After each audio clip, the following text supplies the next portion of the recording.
Chapter 11. Gabby. Gabby cradled the cupcake box as she and Arya wove through the halls toward Marco's room. She knew he would be in a bad mood from missing school, so the cupcake seemed like the least she can do. A tiny bit of blue sky, she thought, holding the box close. When they got to his room, Gabby peered in through the window and let out a small sigh of relief when she saw that he was alone. It was easier that way. Marco liked to pretend things were normal almost as much as she did, and sometimes, if they were careful, they could get through a whole conversation without mentioning his condition or the hospital. They could carve those pieces out and focus on the other parts, ignoring the holes. When Gabby's mom was there, the holes were all she saw. "Hey, Gabs," said Marco, looking up from his schoolwork as she and Arya came in. He gestured to the textbooks scattered on the bed. "I hope your first day was way more fun than mine." "I survived," said Gabby, looking around. "No Henry." "He came by earlier," said Marco. And then his eyes went past her to Arya. "You have a shadow." "Marco, this is Arya," said Gabby. "Arya, Marco." She felt herself smile when she introduced them and realized she was proud to have gone to a new school and returned with a new friend? Yes, Arya could definitely be considered a friend. "We go to Grand Heights together, and Arya also volunteers here," Gabby added. "Aren't you kind of young?" Marco asked Arya. "Do you have to be a certain age to help people?" asked Arya, sounding genuinely curious. The edge of Marco's mouth went up. "No, I suppose not." "We bought you a treat," said Gabby. "Better eat it before Mom shows up." Gabby handed him the cupcake, and Marco nearly wept as he pulled it out of the box and dug in. He took only a couple of bites of the cupcake before he had to stop. These days his stomach couldn't keep up with his eyes. But he cradled it in his lap as if he really were, if it really were a piece of blue sky, of freedom.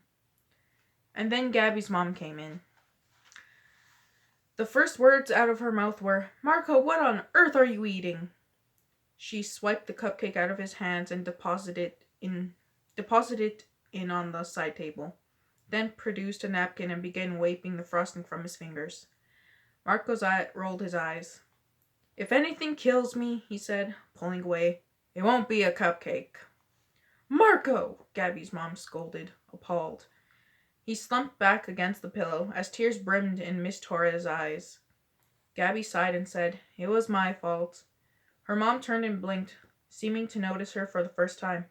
"Gabrielle," she scorned. "You should know better." "I know," said Gabby. "It's just we stopped on the way back from school," she added, giving her mama a weighted look. "And I thought it would be a nice treat." Miss Torres softened, then reached out and smoothed Gabby's hair. "Well, that was very sweet of you. And yes, school!"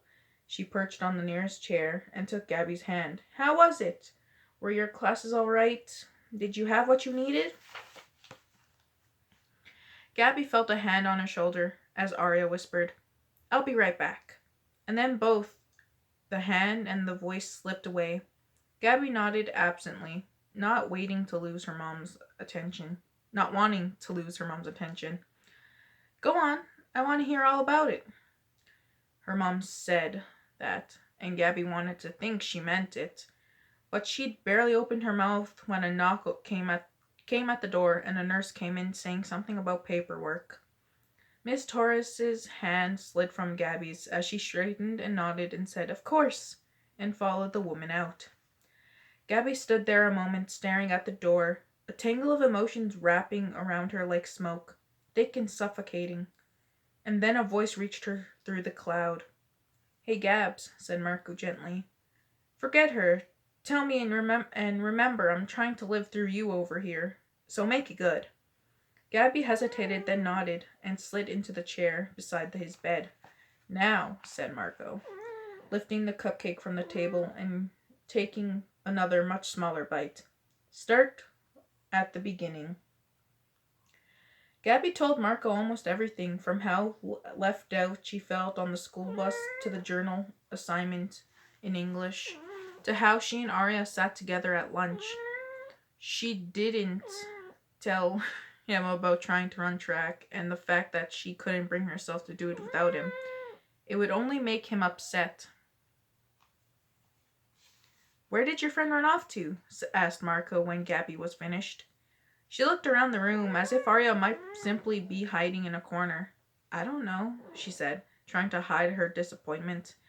"She probably went home." "Speaking of, you should go too," said Marco. Gabby frowned at the thought of the empty apartment, but didn't complain, only dragged herself to her feet. "Hey, Gabs," Marco added. "Thanks for the cupcake. It tasted like a piece of the sky?" asked Gabby hopefully. Marco smiled. He knew what she meant. "I'm not sure sky has much sugar or artificial coloring, but yeah, it tasted like normal, and that's exactly what I needed today." Gabby smiled back. "That's what I'm here for." "I hope you don't feel like that," he said. "Some days I don't feel like I'm more than this sickness. But you are okay. Don't be this place. Don't be..." He trailed off and then picked back up. "Just be you." Gabby wondered who that was, but didn't say that, only nodded. "Night, Marco." "Night, Gabs." The orange cat was back on the apartment steps, catching moths. Gabby knelt and scratched behind its ears, wishing she could coax it to follow her up into the empty apartment for company. Marco wasn't allergic, but when he got sick, Mom decided all four-legged creatures were germy carriers of evil. Gabby went upstairs and she stomped on the floor and said hello to the ghosts and hummed while she made herself dinner. Then she turned on the radio and sank down onto her bed to do homework. It was a nice evening, and she left the window open, relishing the fresh air. Not fresh like the woods behind their old house, but miles better than the hospital. While she worked, most of the assignments were easy though, easy enough. But when she got to English, she found herself staring at the still blank journal. "I'll be collecting these tomorrow at the end of class," Mr. Robert had said. "So I just you find something to write about." Gabby tapped her pencil against the page. "My name is Gabrielle Torres," she wrote. "I am 12 years old and I don't know who I am. I know who I was when I was 11, before my brother got sick. But somewhere between then and now, I've lost it. Myself, I mean. I don't know how to find it again. I thought